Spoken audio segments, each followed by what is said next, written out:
This is Isla Printing, and we're in Nashville, Tennessee.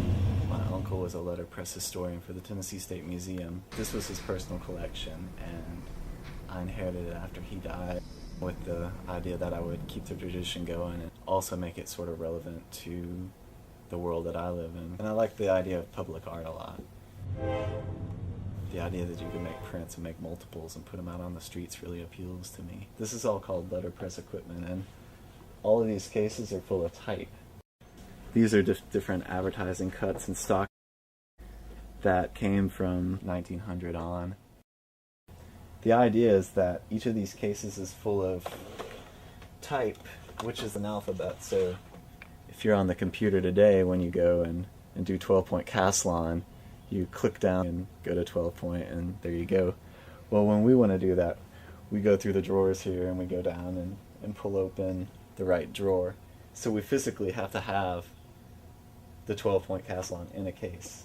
You know, each of these spots in this drawer corresponds with this little chart here. It's laid out, it's called a California job case, the layout that we use. But you memorize that so you can just go through and start setting type. This is how they would have done it pre-computer until like the late 1800s, and then lithography started coming in and taking over, and then offset lithography, which is how newspapers are made today. But before that, if you wanted something printed, this was probably the fastest and the cheapest way to go. So what you would do if you were going to set a line, a copy, you would start out with a composing stick and then your hand, and you'd start putting type in.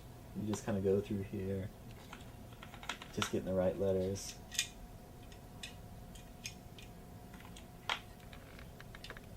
And yada yada yada until you filled up a line. Then you start another one.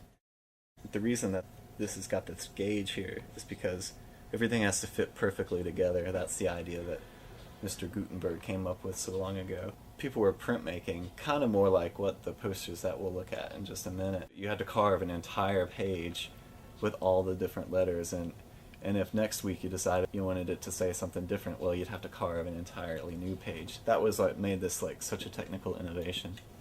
You take this, you put it all together in your composing stick, and then you bring it over here. So you'd set all the type, and you put it all together, and then you take this, lock it on, and you print from it. So I'm just locking this in, and you would need to do the same thing with the type. It's just a little bit more complex with the type, but this is one big thing, so it's really easy to lock in. When you get it started up, you put your ink on here. These are the rollers down here, which will transfer the ink. It's kind of funny, there's a train going by. But anyway, you turn this on, and this is really like the only mechanized part of the process that we use.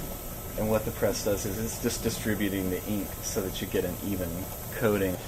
This is one of the posters, and we've already done the other two colors. We did this pink one first, which is right here. So we started with a blank block, and we cut away just a little bit of this information with the gouges. Then we printed all of these, and then I took the plate back over there and carved away some more, which got us to this part here. We ran it through with this sort of maroony purple color, and then I finished all of those and I took it off the press, and then we carved away a little bit more, which leads us to the black plate that's on the press right now.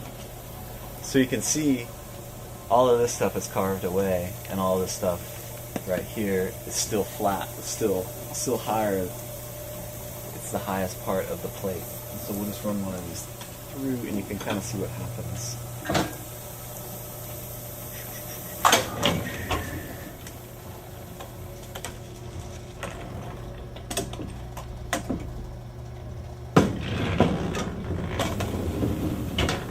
So as it passes over the plate, the rollers pass the ink onto the plate, and then as this part right here, this is called a cylinder. This holds the paper and carries it across, and this presses it.